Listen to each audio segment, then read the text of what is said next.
Well, hey everybody, it's Romania Black, and it's time for zero. Zero sugar, zero Dr. Pepper, zero Steins Gate, who knows? We are on episode 1 of Steins Gate Zero, and it's took us long enough, eh? I'm pretty excited, not gonna lie. Especially after watching episode 23, the beta version. Let's talk about that, shall we? Before we get started, I did not know about this episode's actual title, and I'm going to talk about it in a comment here in a hot second, but I want to talk first about the dub, about the English dub of the special episode, because I watched it a day or so ago before sitting down to record this, and look, the English dub is great, right? The English dub has always been wonderful. The special episode is no exception. J. Michael Tatum, they just knock it out of the park, just like Miana Mamoru does. His soft little, like, you can barely, when he's like sitting there mumbling to himself and he's like, I'm so sorry, Kurisu, I'm so sorry, Kurisu, I'm so sorry, Kurisu. Like, J. Michael Tatum, you can barely hear him, and it is just crazy sad. It's so heartbreaking to watch.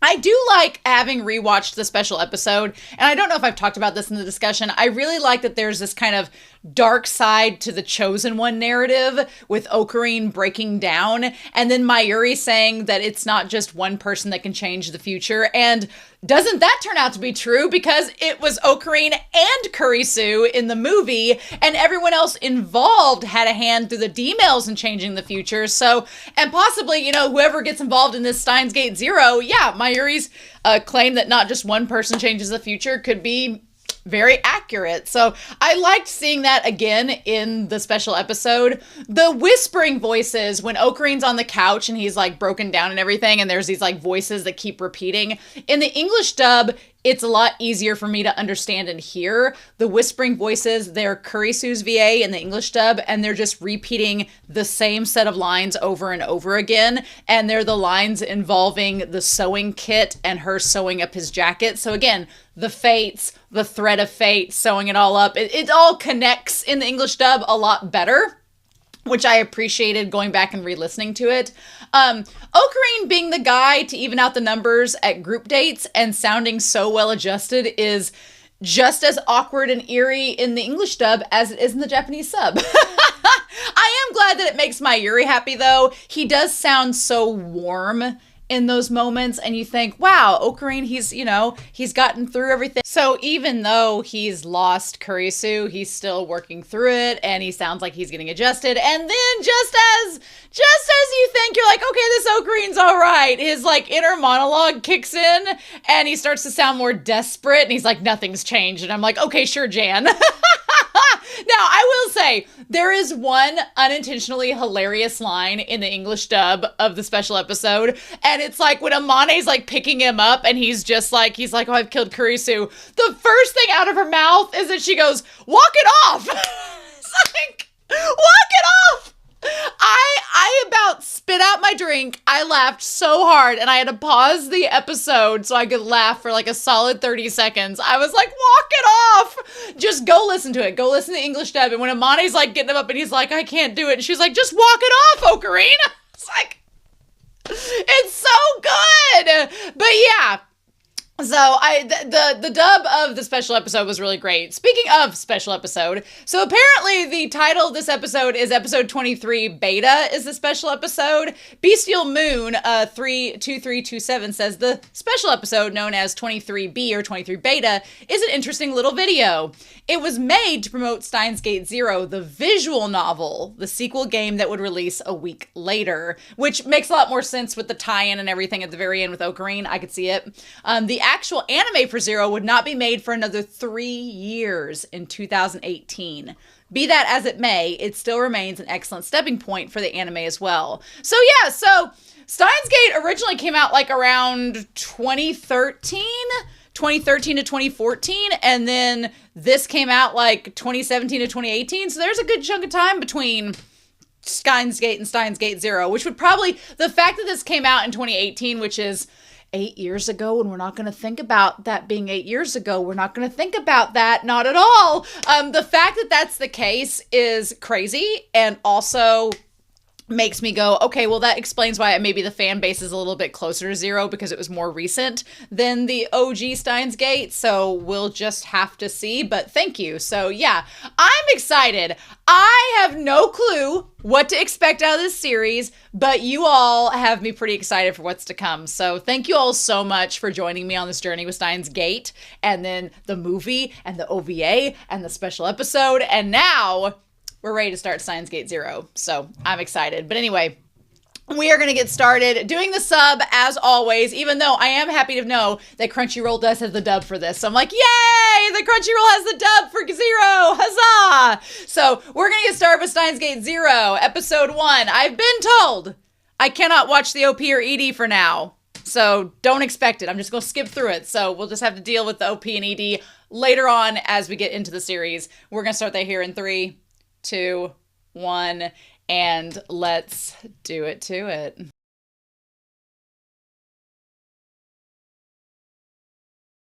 Oh, bitch, the plot thickens. Amadeus, Amadeus! Ah!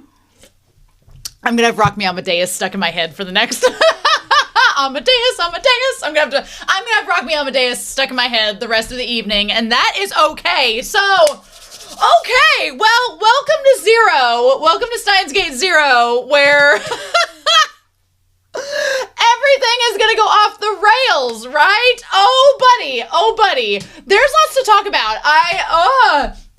I feel like you really have to see the original Steins Gate before you start Steins Gate 0. I don't think there's any other way to start this, because even if you started, there's no way you could start this without having seen the original series. There's no way. Maybe, because I mean, like, the fact that the special episode was episode 23 beta, this is clearly the world line of if Ocarine just gave up. If Ocarine gave up trying to bring Kurisu back, and now we're going to see why that's a very bad idea. You're going to need to go back and bring Kurisu back. You're going to need to do that, actually. I'm going to need you to do that, Ocarine. So, because we have some problems in this current world line that's leading to World War III. So we might as well just talk about it, right?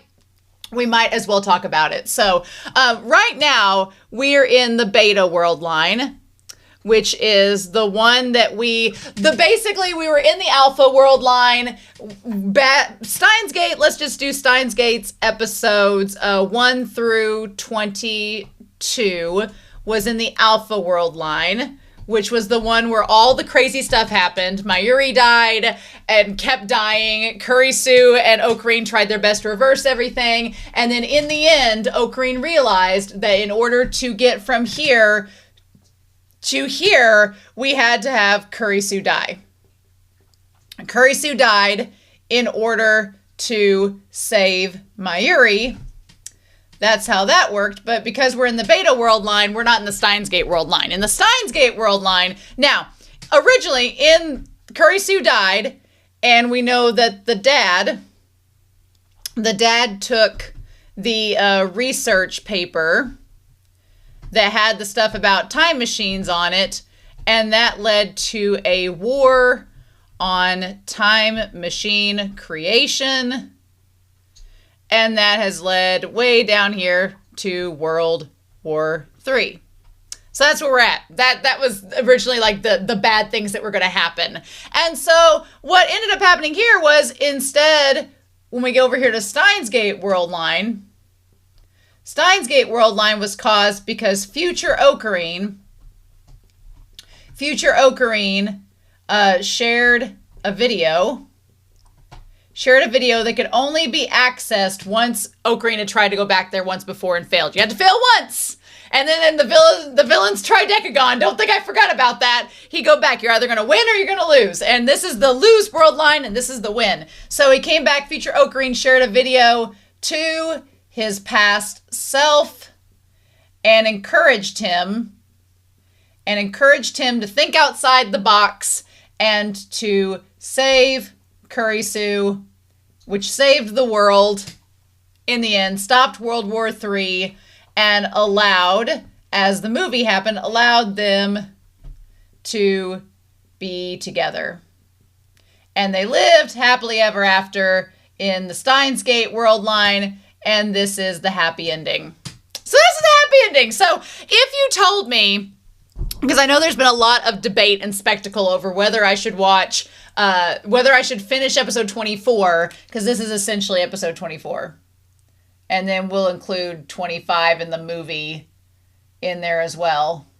But there were a lot of people that speculated, like, whether or not I should watch. I do think that some people were like, I don't know what order you should watch. This makes it clear to me that people were like, oh, you should wait and watch the last episode and the movie and the OVA until you see all of Zero. Because it's clear that all of Zero is going to be, this is all going to lead up to Okarine making that video that Amane goes back in the future and goes back to share with the past self of him. It's going to all lead to that. So in a sense, I can understand why people didn't want me to watch the final episode of the movie and the OVA, because you want to see all of Zero first, because you kind of know how it's all going to end. We know what the end result is. He's going to go back, and it's going to, this is all going to lead to this moment with episode 24 in the movie, and then I'm fine with that. It kind of makes me feel a little bit better, because now I have a little cushion in my heart going, okay, when things get really bad, just tell yourself, Romania, things are going to be okay in the end. I feel I'm going to need that in this series, but I am really excited. Maho is interesting. I like Maho already. She's kind of cool. But yeah, so we have all of that established, but this is basically, this has happened off screen. They've not realized. It's going to be fun. I think one of the fun things, now that I know how it ends, and this is kind of the weird in between, like, this is the line that gets us to this timeline. It's going to be fun to go back and say, like, okay, here's all the little moments that added up to that, right? Because I think that they are there. But we, like, for example, none of these characters know off screen this stuff with the dad is taking place. They don't know that. Amane knew that from the video before and everything, but they don't know that. So we have to take that into consideration. So right now, we don't have the war yet, so we're gonna move that down the timeline just a little bit. But oh, it's coming, and I know how it's coming because of Amadeus. So we're gonna get to Amadeus in a little bit. But rock me, Amadeus, Amadeus. So we're gonna say War on Time. War on Time is gonna be down here. Meanwhile, we're in this range. We're in this middle range. So this is gonna be December of 2010, and down here, where Amane is sent back on June 7th of 2036. 6-7, mother truckers. I could not believe my eyes. I was like, this is setting up way ahead of time. Okay, let's go back and go ahead and start these screenshots so you all can follow along with me. But we're going to start the screenshots here so that you can see, and we're going to do that here in 3, 2, 1. I was baffled. So we cut to the future, and everything is just shit. It's just all gone to hell in a handbasket. June 7th, 6/7/2036. Is this where it started? Did Steins Gate start the 6-7 meme? We had 67 cents in the OVA. We have 6-7 of when Amane came back in the time machine. What else? I just feel like this is crazy. But yeah, 2036 is when Amane is going to be sent back. Now, what's interesting is there's a couple things going on here that I want to, because this is all in the same timeline, that I want to tie back to, right? So everything is a mess, and my dog's made me throw the toy at them.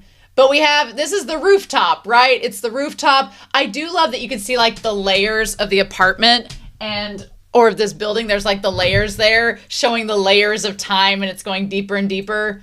So yeah, my Yuri's not changed. Girl is going to be young forever. This is where you are, big sis. Why is there I have theories. I have a theory about this. It is 2036, which is the future, right? So I do have I wonder, because I'm getting ahead of myself on the Amadeus system, but let's talk about how we're going to put Amadeus in blue. Amadeus.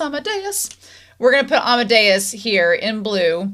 Amadeus as basically it's basically Kurisu AI. It's Kurisu AI. We're going to expand upon it later in the episode. Don't worry about that. I'm wondering if, because that's 2010, 26 years later, if this like mini Kurisu is essentially like an AI doll. Like if they made little mini Kurisu into a little doll. Maybe, possibly. I'm like, that's the only thing, because Kurisu, when I saw the special episode, I was really worried, because when Kurisu shows up at the very end, I was like, she died in this timeline. How are you going to bring her back? Girl is dead. No, it's an AI version of her. So we're going to talk about that. But I that made me feel a lot better, because I'm like, okay, this is the logistics of how we're bringing Kurisu back in this timeline. She's an AI.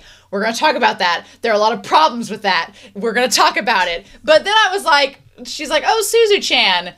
And so she's like, Dad and the others are looking for you, and they're about to kick off the operation. So I'm like, how is this tiny little Kurisu, able to exist? And I'm wondering if she's like a little AI doll. Like they made like a little robot of Kurisu for Mayuri, and that's like the metal Upa has evolved.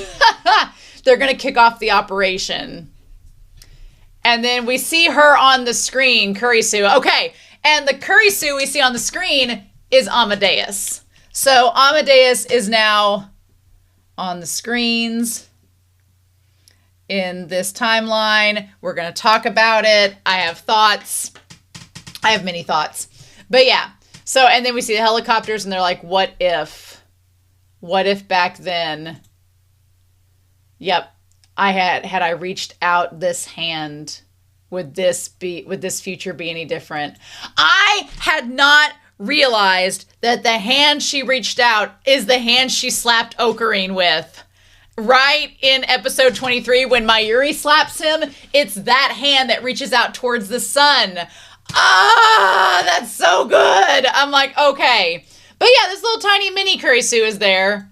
And we see, yep, the 1.129848, that is the beta world line that they're in, correct? Yep. And in this desolate, wasted city, she's talking about how that day, if my Hikoboshi had come back to life, it might have changed everything. Now, she says her Hikoboshi. We see this tiny little version of Kurisu. Don't know what's up with that. I think it's an AI, but a little AI robot doll. But what does she say? If my Hikoboshi had come back to life, it might have changed everything. What the hell is a Hikoboshi? Hikoboshi. What is that? A star altair. What? Had come back to life. I'm curious about that. It might have changed everything. Yeah, and so what if back then, had I reached out this hand? Yeah, and her against the sun there. It's so good. Yep. And then her crying. So yeah, I'm so interested. And then we cut back to the present, 2010, where we have our well-adjusted, our seemingly well-adjusted Ocarine. So we're going to put Ocarine over here. Ocarine in the beta world line, or our zero world line, as we're going to talk about it here. So basically we're in this kind of in-between place. So it's Christmas time, and Ocarine and Mayuri are walking along Yield Streets. Yep, December 10th of 2010. Passing down. Okay, so we go to the hypnotherapist. He's like, you see a light. What color is the light? And of course he says it's Aka for red. Within that light stands someone important to you. Is that person your family? And he says no. Is it a friend or perhaps a lover? Now, this part here where he says we're not even friends, I'm like, okay, sure, Jan, you're not friends. You literally said those 3 weeks of your life you became like, I guess if you want to be like, we're not even friends, we're partners or colleagues or something, or assistant. I'm like, not even friends. Not even friends. Not even friends. Okay, whatever. So he's seeing a hypnotherapist. He's seeing a hypnotherapist at the start, and he is obviously still thinking of Kurisu constantly. Constantly. Why? Because he loves her and she's his soulmate. But beyond that, he said she and I are... Maybe instead of friends, he meant soulmates. Maybe he just couldn't say it out loud. Who knows? Anyway, so he ends up going... I do want to say one thing. Ocarine looks insanely good in black. Black is Ocarine's color. Like, I love how they animate him in this. And maybe it's because it's 3 years later, but there's going to be some shots I show you all up here that I'm like, damn, he looks amazing. Ocarine looks so good. Like, tall, dark, and handsome indeed. Also, did Amane and Mayuri in the 3 years between Steins Gate's animation and this one, I'm just going to say it, did they both get boob jobs? Because I think those bust sizes got a little bit bigger. I was like, what? Like, maybe it's just the jacket Mayuri is wearing, but I'm like, girl, animators were like, we are fan servicing hardcore for Mayuri and Amane. And I'm like, all right, we're going to talk about Amane in a little bit. I do want to say that I do like Mayuri's outfit. I like the little hat. I like the pink little shawl. I like her little blue and like khaki coat that is the opposite of Ocarine's black trench coat, which Ocarine's in his like morning dark period, his dark ages outfit. He looks really freaking good in green and dark colors. Looks great in it. But I do like Mayuri's look. Mayuri's also cut her hair shorter. Her hair's gotten a little bit shorter. It's super cute. Love that for her. But I do like their designs here. I think they look great. And it's been 3 years since they, animated it, so sure. He said, I'll be fine. So, yeah. And so he's like, yeah, I'm glad I gave it a shot. Yeah, he looks really great there. Also, the little red triangles on the windows are interesting. He's like, I didn't mean to worry you. And she's like, do you want to grab a bite to eat? And then she's like, well, we could go over to Akiba with Ruka and Ferris. And it becomes very apparent that over the last, what was it? That was in August, so September to October to November. So over the last 4 months, it has basically been 4 months since Steins Gate. In the last 4 months, Ocarine has ignored the lab.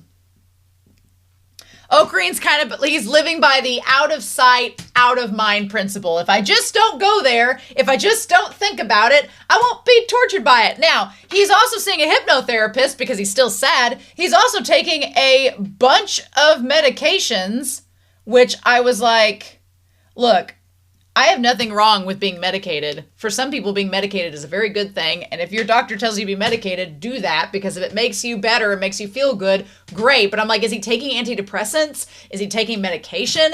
Is he taking like psychedelics? Like, what is our man doing? Like, I want to know, why is he taking so many medications in the 4 months since? Unless it's to try to get over all the stuff that's happened to him and be well adjusted. So they agree to go, look at this. He looks amazing! Like, what? You couldn't have showered when Kurisu was around? If you'd showered around her, you probably wouldn't have had this issue. He looks amazing. The fluffy hair, he looks freaking great. I'm like, Ocarine has never looked more handsome than he does in this moment. He's like, it's already December. It feels like that summer was just a few days ago. I do love the 0. What does this say under Steins Gate? It's got the 0 there. What does it say? There's like words. I want to say, it says, there is no end, though there is stars in space. It has its own power, its ruins. It goes through. There is a start in the star, finite. Only the person who was wisdom can read the most foolish one from the history. The fish that lives in the sea doesn't know the world in the land. It also swims and goes if they have wisdom. It is funnier that man exceeds the speed of light than to start living in the land. It can be said that this is the final ultimatum from the god to the people who can fight. What? I mean, if you had the option to fight, that's really what this is about, because Amane's like, you have the option to go back and try to change the past. You're just choosing not to, and that's not good. Also, the 0 in our 0 here looks like this. It looks like a no. Looks like an anti-sign, right? Is what it looks like. Interesting. So we don't get an OP or ED this episode, which I can't look at anyway, so it's fine. But instead we meet up with Ferris and Ruka, which, you know what? I'm not against the costume changes because at first I was like, oh, well, it's been, it's Steins Gate 0 instead of Steins Gate, but Steins Gate takes place in the middle of the summer, and this is taking place in the winter, so the costume changes make a lot of sense. Like, everybody, Ferris's outfit is ridiculous.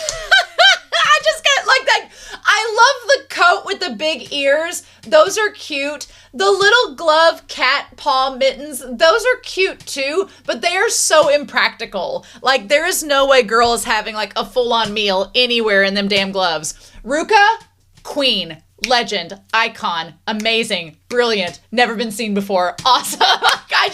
I love Ruka's fashion. The leather jacket with the red shirt and the choker and the little red clip with the skull. Living. Ruka looks amazing. Ferris in the maid outfit with the cat paws. I can't. But Ruka looks great. And so, of course, Ocarina is like, you can't call me Kyoma. We're done with that. I'm not Ocarina anymore. I'm not Kyoma. I'm not Hyo and Kyoma. I've left that all behind. I'm in eternal mourning. Kurisu, who's Kurisu? Not thinking about Kurisu. Never going to talk about Kurisu again. Let's move on.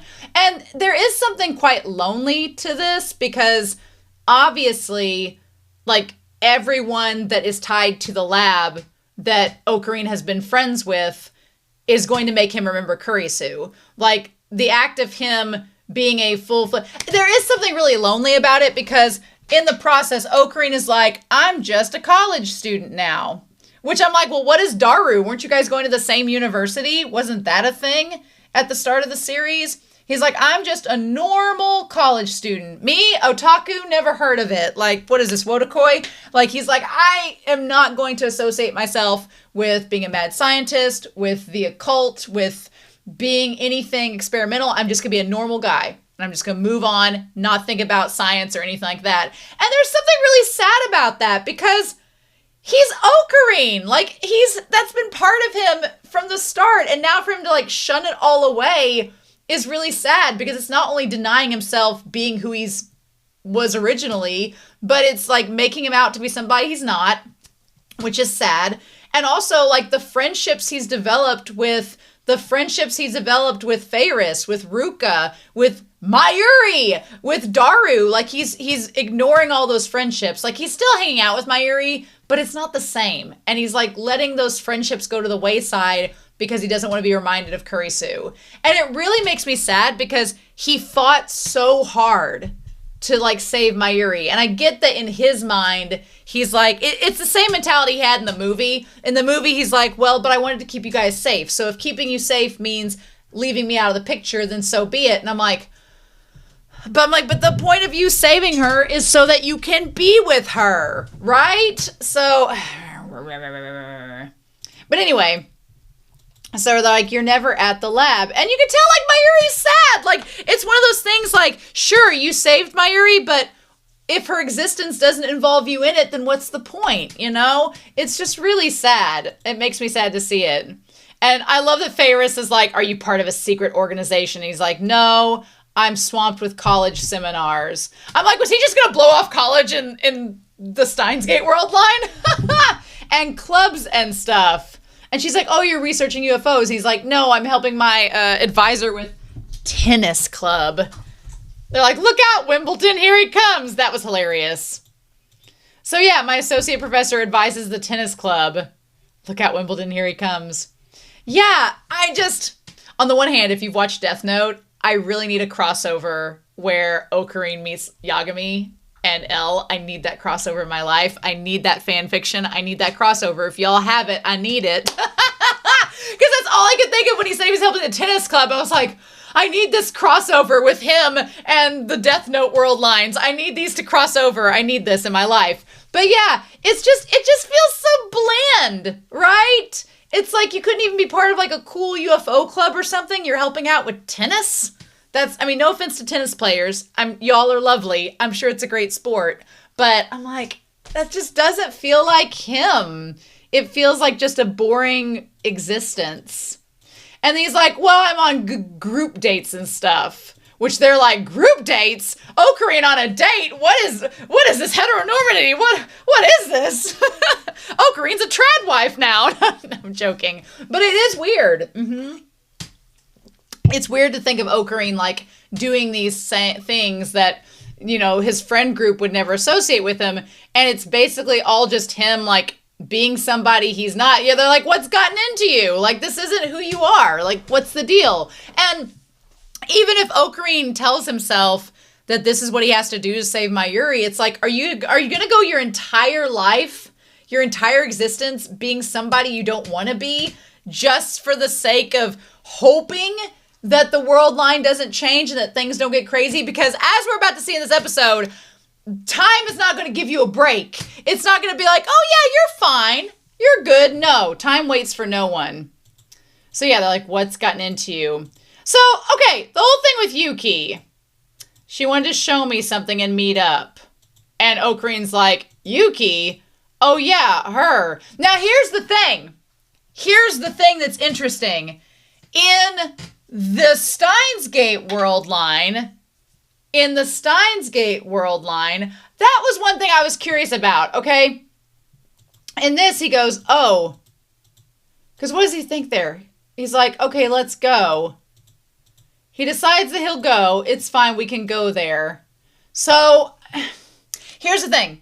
In the future, once he gets to the Steins Gate world line, where he goes back and saves Kurisu, he doesn't actually meet Yuki until he goes to America.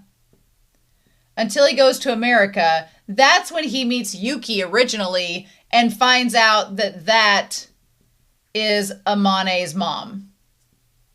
That's when he finds out that. That's in the OVA though. And that OVA is part of the Steins Gate world line.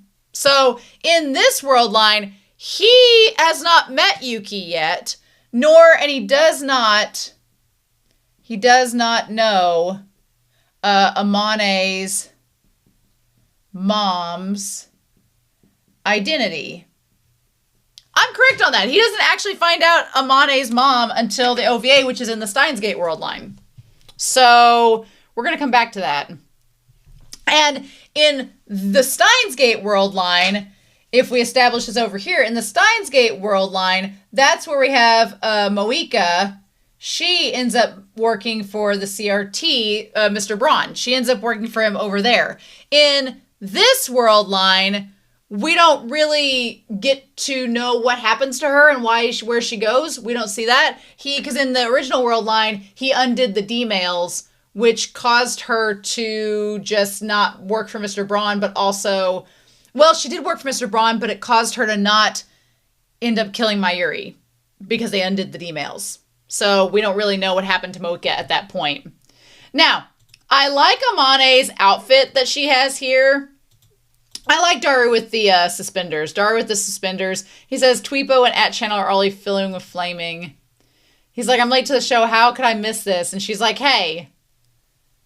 And she's like, you listen to me or else. And she's like, you need to start researching a time machine.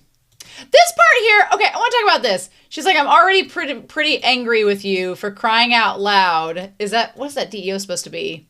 She's like, all you do is nap and browse the net. But researching time machine, he's like, it takes all of out of me. So, okay, this Amane is asking, we're going to put Amane over here.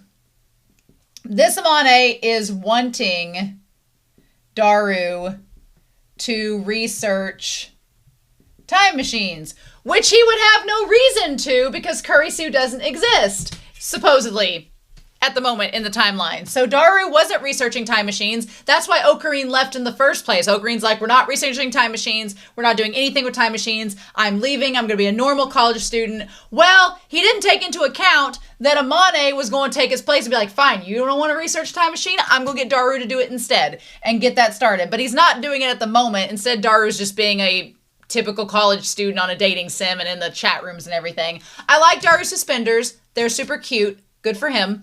But yeah, and Amani's outfit is great, but damn, they fan serviced the hell out of her boobs. They're like, how do you even hold them boobs up on that frame? So, he's like, it's a time machine you invented in the future. If you saw it now, it's possible it could cause a time paradox. I'm like, but hasn't he seen the time machine? Didn't he see it in the special episode? So maybe he just, Daru cannot go inside the time machine, which is interesting because, I mean, I'm not one to call out like plot holes in this series already because it's only episode 1, but I'm like, didn't Daru like go into the time machine and literally work on it in the episode that she came back before, you know, maybe tampering and causing a time paradox, maybe because Daru worked on it in those episodes past, is that why it messed up? Because it was broken and he tried to fix it, but it didn't create a time paradox there with him seeing it. It didn't create a paradox. He just didn't get it fixed properly and she got stuck in the past. But that time machine was also from a different world line, so maybe that has something to do with it. But he technically saw the time machine when they came back in episode 23, so he's already seen it. He's seen the inside of it. How would it create a time paradox now? Also, what would create more of a time paradox is the fact that he knows his wife and the mother of his child. I want to talk about that. Because I'm like, did they forget that the OVA was on a different world line? Did the series forget the OVA was on a different world line? Because I feel like they did. And he's like, well, since it's a guaranteed that I make it, who cares? I can procrastinate. And she's like, no, it's time you work on it seriously. This is the thing. This is what's creating the paradox, is the fact that he's not working on it and she's trying to force him, and it's not happening organically. Because he knows about the time machine, he doesn't want to work on the time machine because he knows it's going to happen anyway, but that could lead him to not working on the time machine and not ending up creating it. So, yeah, we got some issues, some time issues. To be honest, I'm not crazy about the fact that Amane is here in this storyline at this point, because I'm like, there's lots of weird things, like the whole thing about Daru procrastinating on the time machine. That seems problematic. And she's like, Mom always gets mad at you in the future for saying stuff like that. And he's like, well, I'd welcome a rap if you know what I mean. She's like, no, Dad. And he's like, forget that I said that. There's something you always said in the future, that this world line was the worst one imaginable, but having me was the best thing that ever happened. And I came here to convince Uncle Ocarine that we could somehow change that future. Yeah, and then that's not going the way that it needs to. But he hasn't come back ever since that day. So yeah, and they're like, no, I hear boots, it's Mom. This is the part that's weird to me, So basically what happened was that in this timeline, Daru at one of the summer cons met Yuki, who was friends with Mayuri. Now, that is not surprising because, I mean, Rynet and everything is a big thing online, so that doesn't surprise me. In the OVA, Yuki was meeting a friend up in Las Vegas, but they went to conventions and stuff all the time, and if Daru and all of them can go to LA, surely Yuki and the others can go to Japan, so that's not surprising. But he met her, so what that means is that in the process of all this, I'm going to do a line over here, Amane must have told him that was the mom. And I don't know, I'm not a big fan of the fact that she told Daru that Yuki is his wife, his future wife, and the mother of his child. That goes against the Dragon Ball Z logic. It goes, because in Dragon Ball Z, Trunks, the series is 40 years old. If you don't know Dragon Ball Z, I'm sorry I'm spoiling it for you. Go watch it right now. Satisfy that. But in Dragon Ball Z, Trunks comes to the past, does interact with his actual parents, his biological parents, so that part's not weird. Like, Amane interacting with Daru in Steins Gate wasn't weird because Daru didn't know that was his daughter. So it's not like it wasn't going to change the future because whatever.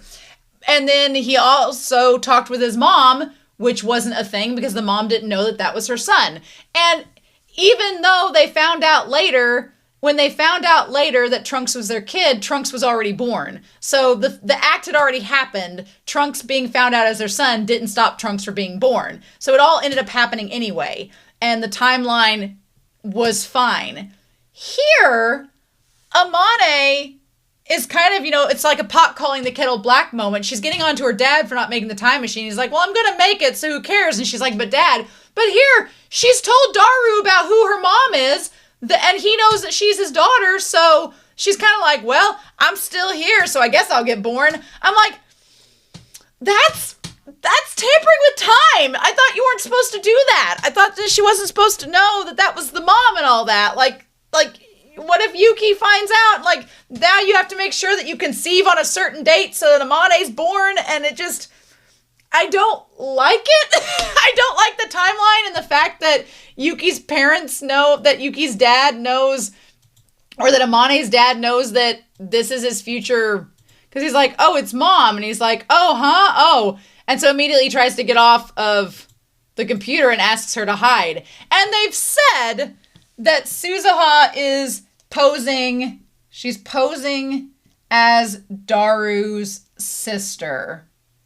Which I guess if Yuki's told later on that Suzuha, they're going to name the child after his sister, I guess she's going to go along with it. But because then what happens when Suzuha disappears? Like, how's that going to work? I don't like it.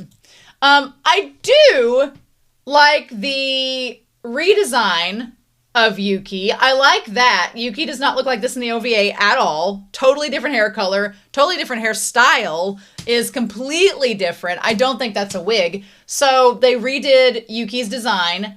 I like it. I like it because in the OVA, Yuki looked like a cardboard cutter cookout. She looked like a cardboard copy of Suzuha. And so I like that this looks a little different, so it's not immediately noticeable. Because if they had done her like the OVA, you would have immediately known that she would have looked at Suzuha and been like, wow, we look exactly the same. What is happening? And you wouldn't believe that she's Daru's sister. Here, they made her look a little bit different, so you could believe that Suzuha is Daru's like sister and or child. That's fine. I just don't, I don't know how it's logistically possible that, and I also feel it's kind of weird, like I don't want to say the word consent, but there's a weird, like, creepiness to the fact that Daru knows his daughter exists and that his daughter has to be born at a certain time. So he's going to have to try to, like, convince Yuki to have sex with him at a certain time to conceive Suzuha, or maybe he won't, it'll just happen. But there's something weird about the fact the person you're having sex with knows that this is to conceive your child that you don't even know about, but they knew about but didn't tell you about. It's weird. It's just a weird plot line. I'm not a fan of it, to be honest. I feel like Amane should have just stayed out of this and maybe just have been from the sidelines. But yeah. So yeah, like, where's my Ario? She's not here yet. I do like Yuki. She looks like a cool design. Like her. And I'm glad Daru he's like, oh, all my little sisters exist only in 2D form. You must mean Suzuha. Yeah, interesting. So then everybody shows up, gang's all here, and I like Ocarine being like, this place hasn't changed a bit.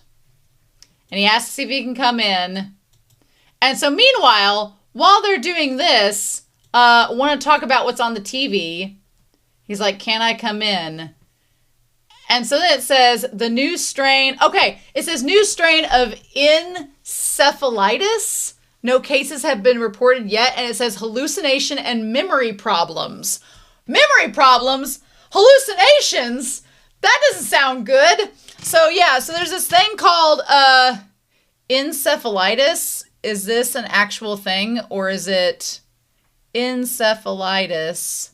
Something about memory and hallucinations. I don't like where that's going. I don't like that's being talked about. Nope, don't like that at all. It's saying memory problems, hallucinations, and then saying prompting the Ministry of Health to urge caution when traveling. And he's like, well, it's your own lab. You don't have to ask. Is encephalitis a thing? Oh, wow. It is. Holy shit. Encephalitis is an actual thing. What does Mayo Clinic say? It's an inflammation of the brain. It can be caused by viral or bacterial infections, by immune cells mistakenly attacking the brain. It can be spread by insects such as mosquitoes and ticks. What? There is no known cause. That's not good. So yeah, symptoms include headache, fever, aches and muscle joints, weakness, seizures, irregular movements, loss of consciousness, including a coma. I don't like that. Confusion, agitation, or hallucinations. I don't like that at all. What the... It says symptoms are different for everyone, but it's common. Common symptoms include changes in personality, memory loss, trouble understanding what is real or what is not, known as psychosis. Oh my God. What? What? A case of it is an infection. Okay, causes. The exact cause of encephalitis is not known. That's terrifying, actually. So it says there are two main types. One is infectious encephalitis. It occurs when a virus infects the brain. It can affect one area or be widespread. It can be passed by mosquitoes or ticks, and very rarely it can be caused by... What is this, Last of Us? What? Oh, no. I don't like this. Fungus or parasites. This looks like bioterrorism. I don't like... Nope. And then there's an autoimmune one where it's triggered by an infection in the body. So basically common viral causes, herpes. Okay, fair enough. Other herpes viruses. Okay, great. Enteroviruses, which are flu-like, mosquito-borne, tick-borne, and rabies. Okay. But I'm like, if it's mosquito-borne and stuff, they're in the middle of winter. So why would it be spreading? Because mosquitoes should be dead by now, right? Shouldn't it be? Mosquitoes and stuff, and ticks, they should be dead around this time? I don't know, but this sounds terrifying, and I hate that it's a real thing. No, thank you. Not at all. So anyway, well, that's crazy. So in continuing with the news, maybe if you're coming from a place that's not winter, that has mosquitoes and it's passing, sure. That's terrifying. I don't like that. Don't like that science factoid of the day. So yeah, and earlier Russia experienced a magnitude 6 earthquake. So I wonder if Kurisu's dad was already over in Russia at this time. With the time machine plans. Interesting. It's weird that they mention Russia when Russia's where the dad went to. So anyway, he goes into the back room to the bathroom and gets strangled by Suzuha. I did like the Daru tried to be like, hey, don't go in there, and give him the signal, and it did not work. But yeah, so she lands on him, and then they're like, okay. And she's like, oh, Suzu-san is here. And they're like, ha ha ha. Okay, so this episode is called The Missing Link of the Annihilator. Missing Link of the Annihilator is Amadeus. Yes, this is, for all intents and purposes, the missing link of the Annihilator. And we'll talk about that when we get to the end of the episode. But I wanted to talk about absolute zero real quick. Absolute zero is the lowest theoretically possible temperature, a state in which a system's internal energy, in ideal cases causes entropy, reaches its minimum volumes. The Kelvin scale is defined so that absolute zero is 0K, equivalent to negative 273 degrees Celsius, or negative 459.67 Fahrenheit on the scale. Why? But why? I can't escape 6-7. It will never leave me in this series, ever. So yeah, the Kelvin and Rankine temperature scales set their 0 points at absolute zero by definition. It can be estimated by extrapolating the ideal gas law to the temperature at which the volume or pressure to a classical gas becomes zero. There's also the unattainability in thermodynamics of absolute zero. It says that for a perfect crystal, the minimum to be taken is zero, since the system would be in a state of perfect order with only one microstate available. Is there anything else about... Okay, 0 point energy. Even at absolute zero, a quantum system retains a minimum amount of energy due to the Heisenberg uncertainty principle, which prevents particles from having both perfectly defined position and momentum. The residual energy is known as 0 point energy. In the case of the quantum harmonic oscillator, a standard model for vibrations in atoms and molecules, the uncertainty in a particle's momentum implies it must retain some kinetic energy, while the uncertainty in its position contributes to potential energy. As a result, such a system has a non-zero energy at absolute zero. So if we're talking about like they said here, oh, there you go. Said here, 0-point energy helps explain certain physical phenomena. For example, liquid helium does not solidify at normal pressure, even at temperatures near absolute zero. The large 0-point motion of helium atoms, caused by their low mass and weak interatomic forces, prevents them from settling into a solid structure. Only under high pressure does helium solidify, as atoms are forced to close together and the interatomic forces grow together. I kind of like the idea of absolute zero, where they're talking about, in the case of the quantum harmonic oscillator thing, where they're like, okay, some particles have to have kinetic energy, but they also are potential at the same time, so it kind of like evens out. So that kind of feels like when they're talking about this series, we have this thing that has to happen, but we're preventing it from happening. So there's this kind of like this weird energy of what do we do in between? And that's absolute zero. Interesting. Okay. So anything else about temperature? Nope, that's pretty much it about absolute zero. Okay. We're not ready to talk about Amadeus yet. So yeah, so they end up where Yuki tries on Mayuri's outfit. Super cute. Daru's very impressed. Love Ruka's outfit. I will say, Yuki seems to like Daru's kind of pervertedness. She seems to be all about it, so good for them. Glad that that works out for them. Meanwhile, Ocarina is on the rooftop with Suzuha, and Mayuri immediately realizes that this is probably a bad idea. It's probably a bad idea for them to be on top of the roof, because bad things are likely to happen. And what happens is that Ocarina gets a traumatic PTSD flashback a la Amane telling him to do his job and save the future. She's like, you didn't have to pretend like this in the first place. Okay, so he says, saying you're Daru's little sister only made yourself more suspicious. Yeah, but I didn't think Mom would want to get to know me so much. This is weird to me because honestly, this is the first time that Ocarina has technically met Yuki, so he didn't even know her from back then. So that's interesting. They first met Summer Komima, and she was cosplaying a cosplay friend, and she started coming over here. So maybe they retconned the OVA. I don't know. But yeah. So they ended up meeting each other. I do love that her outfit looks like a Death Note character, basically, which is great. And then they came over, and that's how they met. So still, though, I'm like,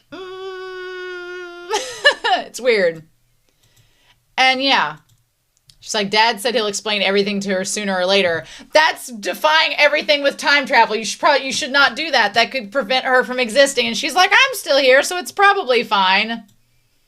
And they're like, but Daru and that girl. She's like, the fact that I'm here means that the future hasn't changed. So yeah. So anyway, she gets on to Ocarina for not changing the future and going back.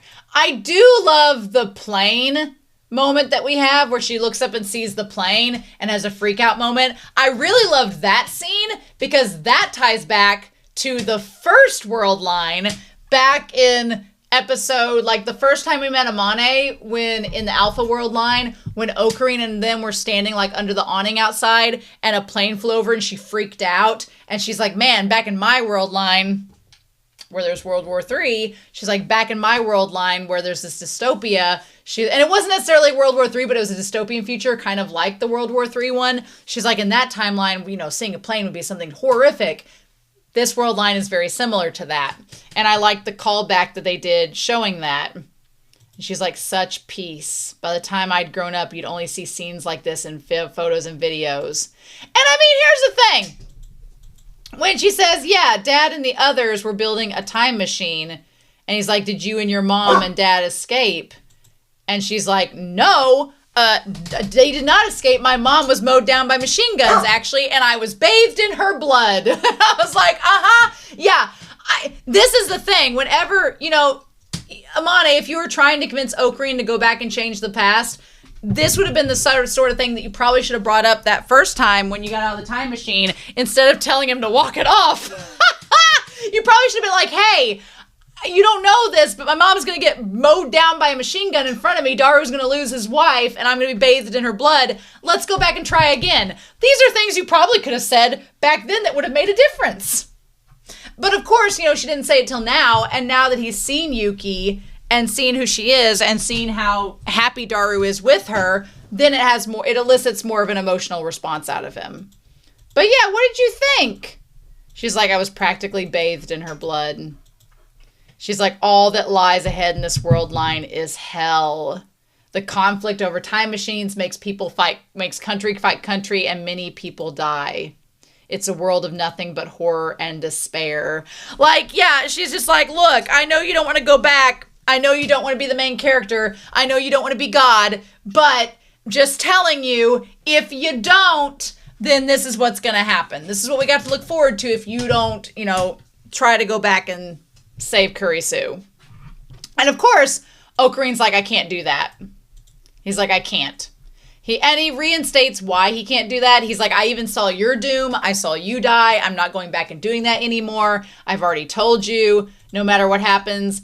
She's like, well, you did change world lines before. You did get us to this point. And he's like, well, you can't just change the past to switch world lines. It breaks the rules. I'm like, and I get why he's saying this because of everything that happened in Steins Gate leading up to episode 23, and then Kurisu died in his arms. I get why it's happening, but I also get why Amane is fighting for him to keep doing it, because she's like, but the moment we start meddling, we get punished. And she's like, fine, there's still time. I want you to reconsider. I haven't given up. So she takes off and leaves. And Mayuri asks if they had a fight. It is creepy seeing Mayuri on the platform. I kept thinking while they were on the train platform that something was going to happen, that she was going to look down and her watch wasn't going to be working, or something was going to throw everything off again and it was going to make him get involved. But no, that's coming. It's just going to be in a different format than usual. And she's like, going to the lab lately has left me feeling really lonely. Which again, that ties to the movie, because whenever Mayuri is in the lab without Okarin there because he's in the R world line, she talks to Kurisu about how lonely it is without him. So it's like, even if he tries to not get involved, all it does is make his friends around him really lonely because they care for him. They want him to be there. It's like George Bailey in It's a Wonderful Life. She's like, I used to wait for you to come. She's like, I shouldn't feel lonely, but I do. And it makes me want to cry. It used to be a lot more fun. When she said it made her want to cry, I'm like, look, Okarin, I know why you don't want to go back and save Kurisu. I know you don't want to tamper with time. But what was the point of saving Mayuri if she's so sad and lonely that she wants to cry? What was the point of bringing her back if you're not going to be there to be like in her life, right?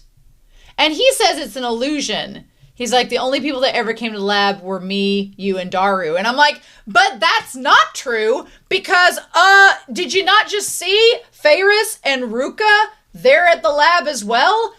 It wasn't just the three of you. It was these others too. Like, the illusion is you thinking that you can live this normal college life. So then he gets this text, and it says a message from Professor Ozaki. And it says, regarding tomorrow's seminars, we're going out for some drinks. If you're free, do you care to join us? And he's like, I was hoping to talk with their professor, but they all went out drinking. She's like, well, you're a full-fledged college student. She's like, Mayuri will be fine by myself. And I was like, damn it. I still think, like for Okarin to have fought so hard to save her all throughout Steins Gate to now being like, oh, hey, I'm going to go drink with my new friends. Bye. That's crazy. That's crazy. I mean, at least Mayuri lives to this point in the timeline in 2036. Against all odds, she lives. But, like, what was the point, Okarin? What was the point? And so then we see her, like, we see he has this pill case, and he has, like, 6 of these one pills and 2 of another and another. I'm like, is he just taking a bunch of, like, pills so that he can be like in this state of being like why is he taking all the medicines unless it's to try to keep himself in check or keep the delusions at bay? I want to know more about the medicine. But yeah, so he goes out on this group date and just sits there and just kind of talks with some people there. Was that a TARDIS in the corner of there? It looked like a TARDIS, but now it's just some mats. But yeah, he's just just trying to be adjusted, but clearly you're not well adjusted if you're taking all this medication. I mean, maybe it is, but he wasn't taking it before, so I'm like, but why? You're fooling yourself, Ocarine. You're fooling yourself. So then we have this UPX theater, the Artificial Intelligence Revolution. The fact this came out in 2018, which is 8 years before now, when AI is so prevalent in our society, is crazy. Absolutely crazy. Absolutely crazy. I'm definitely getting very Psycho-Pass vibes of how Psycho-Pass has kind of predicted parts of the future, and this series is kind of like, which AI was existing before 2018. I know that. It's just not advanced to the stages that it is now as they're depicting it here. And it's kind of creepy. So yeah, so we have the idea of the Victor Chandria University.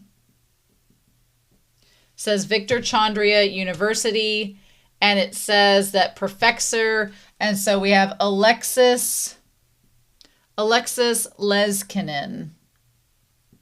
Let's Kenin be friends. Yeah. And so when he says there, he's like, yeah, Akihabara Institute Chief Researcher. That's the college that she went to. Is that an actual college?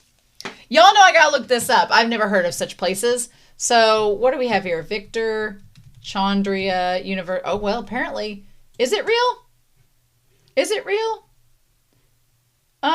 Apparently it's fake. Oh, it's based off of Columbia. Oh, it's based off Columbia University. Okay. Well, I guess for copyright reasons, we couldn't use that. We can use Dr. Pepper, but we can't use that. Now, the scene where he imagines, like, her dying and, like, spilling over into blood and all of that, that was crazy. Like, that was really well done and effective. I thought that to show how he views her collapsing into blood in his arms, like, that was really well done. I liked that a lot. Liked that quite a bit. And especially her saying she didn't want to die, and then he's the one... What does he have in his hands? He has, like, the knife in his hands, doesn't he? Yeah.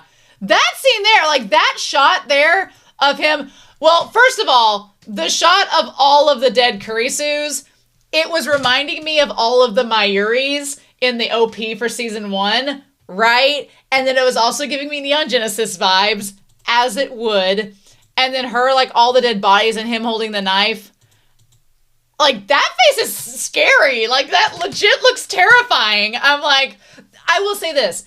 I love the animation of Steins Gate. This has held up animation-wise, and it kind of elevates it a little bit in places. I like it. I like it so far. Yeah, but that's kind of scary. No. So then, yeah. And he tries, and then he makes himself sick. So maybe he was taking medication so he didn't get sick. Who knows? But anyway, I also like that he's under this, like, night light outside, which, again, telling the truth, giving us knowledge. So yeah, then we have this Christmas sale. Also the fact that, again, the color red... He said the color red is triggering to him. Every poster, everything is the color red. What does he say here? Everything's the color red there. The font on the program is red. So yeah, then we have our sweet, cool translator and assistant to Alexis. Like, good for her. So she is, I want to get her card up here. Yep, so Maho Maho from Chandria, Columbia University, Brain Science Institute. Born, I'm assuming, is that November 2nd? Is our girl Scorpio? Perhaps. But maybe she's a Scorpio. I think she is. I think Sagittarius comes next, so I think she's Scorpio. Makes sense. But yeah, so we have Maho. And Hyajo. Maho. And she is the assistant. So our girl is 21 years old. She's older than Ocarine. I appreciate that the series gives us a short, petite character because, yes, not all women are over 5'5". There are some small women. There are petite women in the world. I'm like 5'8", so can't relate. but she's short, petite, love her sass, love her attitude already, love the green eyes. I just love that she is taking no nonsense. She's like, I am not a middle schooler. I am not a grade schooler. Take me seriously, mother trucker. And I love it. She's like, I'm older than you. I'm a full-grown woman. Love that. Good for her. Good for her. And so she's like, I'm going over here. And so she goes off to find where she's supposed to be going to. And of course, if Daru was there, he'd call her a lowly. So then he sees Kiryu Moika. Moika is there. Why? Who knows? But yeah, Moika's here. Moika is here on business. Here's the thing. In the OG timeline, the beta timeline, not the alpha, but the beta, well, in both the alpha and the beta timelines, she was working for FB, who was working for CERN. She was also working for a brief moment at like a tech company, and the tech company maybe is the one that's maybe having her come here because it's a tech conference. So maybe the tech company she's working for is having her at a tech conference. I don't know. But that's triggering because Ocarina's like, why is she here? What's the point? He's like, this is the beta world line. It's not like the other one. Well, no, it's worse. This timeline is worse. Very worse. So yeah, so the article is called An Analysis of Neural Pulse Signals in Relation to Memories Stored in the Temporal Lobe. So we have Alexis show up, who looks like Erwin Smith, and she is translating for him. I do kind of like this. I like the fact that we have him speaking to the audience and we have a translator. That's kind of cool. I like that. It gives a little bit of like accessibility to the story. It's a little bit realistic.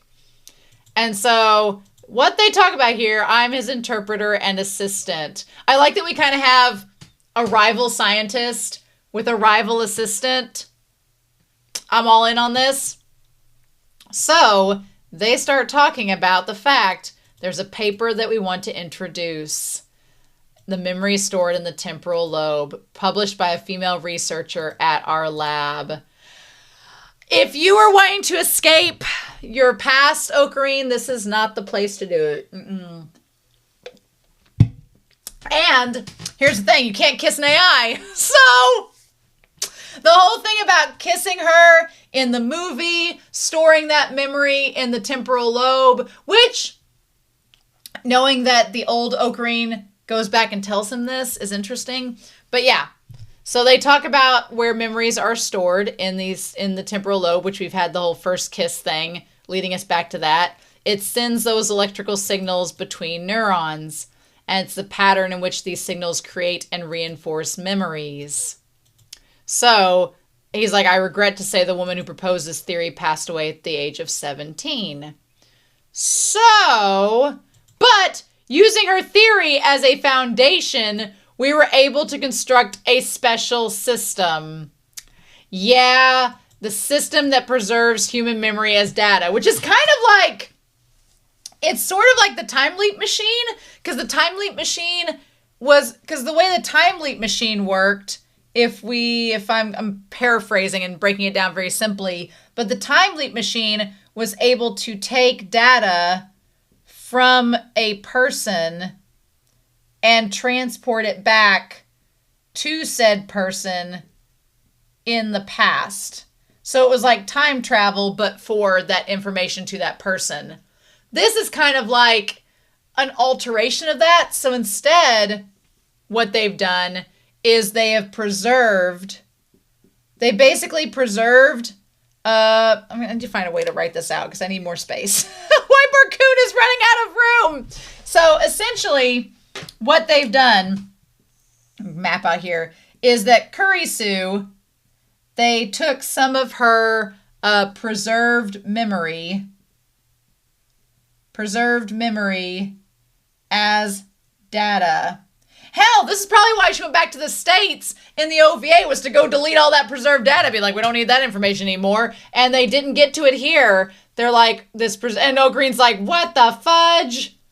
And so they were like, we took that, unlike previous programs, which fall short of possessing an identity, we developed an AI with data drawn from human memories. I want to go back to that little part there.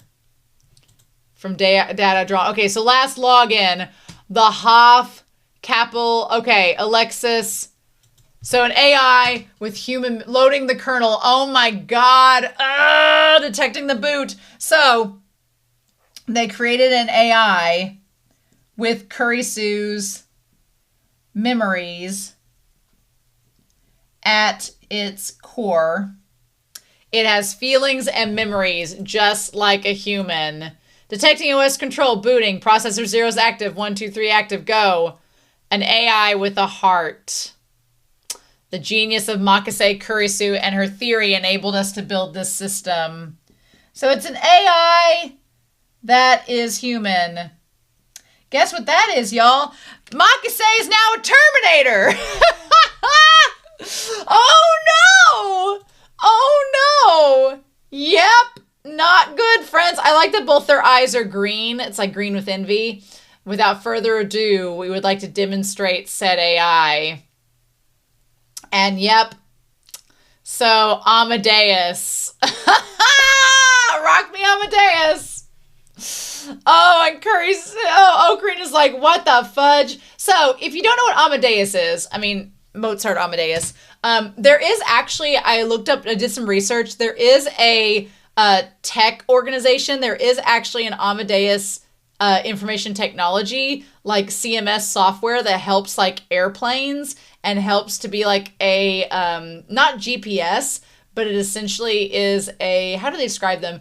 A tech company that provides software for global travel and tourism, which I think ties interesting to the whole travel and tourism, time travel, airplanes, all that. So it's like basing it off an Amadeus, like an actual IT company, is hilarious, especially connected to time travel. That's funny. But also Amadeus itself is derived from the Latin word ama, the imperative of the word amare, to love, and deus, which means God. So as a linguistic compound, it forms the name that is taken to mean either love of God or one who loves God.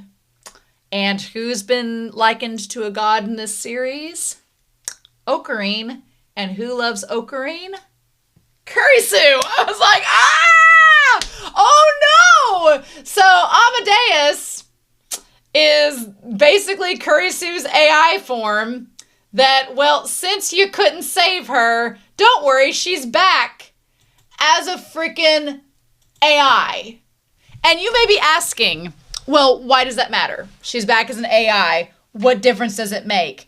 The difference that it makes is that this Amadeus software, I'm assuming, has no memories of said kiss between them and Ocarine. So they've not established, even if it took the memories of her, this Amadeus software that is Kurisu and AI does not have any memory of Ocarine, because if you recall, she died before she really got to know him in this world line. Haha. But what is she known as? The mother of time machines. Who does she help make time machines for in the Alpha World line? CERN. Who is she probably going to help out make time machines? Anybody else in this? In the opening scene, they showed the TV, like little TV screen that had her on there. So I am certain that that Kurisu is going to become this AI entity that makes the time machines and causes World War III. And her dad, with the time machine, is probably, with the manuals too, is going to make a rival time machine that's going to cause this whole thing to erupt.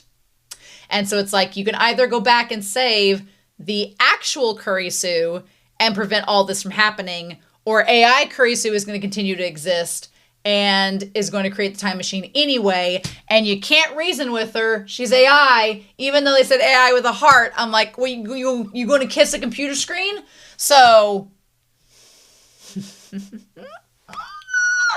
I do think, I'm still thinking that like the mini Kurisu in the opening is like a doll that has the AI implemented into it because it's 2036 and they can do it. They could, you know, it's like making the robo AI dog that follows you around, only it's Kurisu as a child. But yeah, so love that twist. Love the fact that AI Kurisu, I like that Kurisu is back as an AI interface and that's how she's going to create the time machines and cause all this trouble. Glad that's happening. Also, now what you going to do, Ocarine? You can't ignore it anymore. The idea that her face is plastered everywhere on screens everywhere to torture him that is cruel. That is diabolical. That is diabolical. And I'm here to see it all go down.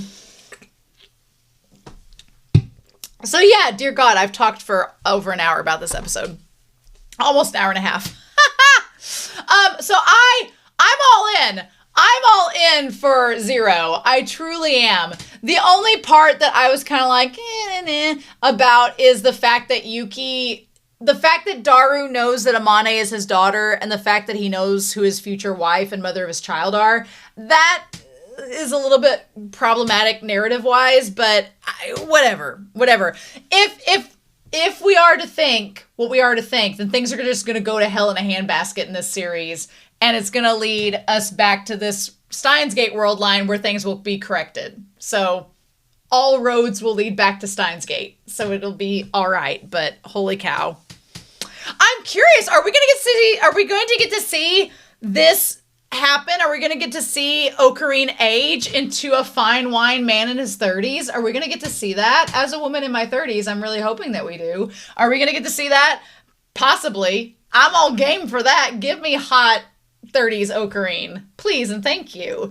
But in the meantime, this is exciting. I even though the one thing about Yuki was making me go, the rest of this is giving me like original Steins Gate like craziness, and Whiteboard Kun and I are all about that. So but yeah, so I'm curious to hear your thoughts down below. Please no spoilers. No, that's gonna be hard. Y'all can sit on your hands, you can munch your popcorn, you can spoiler tag and be like t in the Discord and all that, but I'm ready.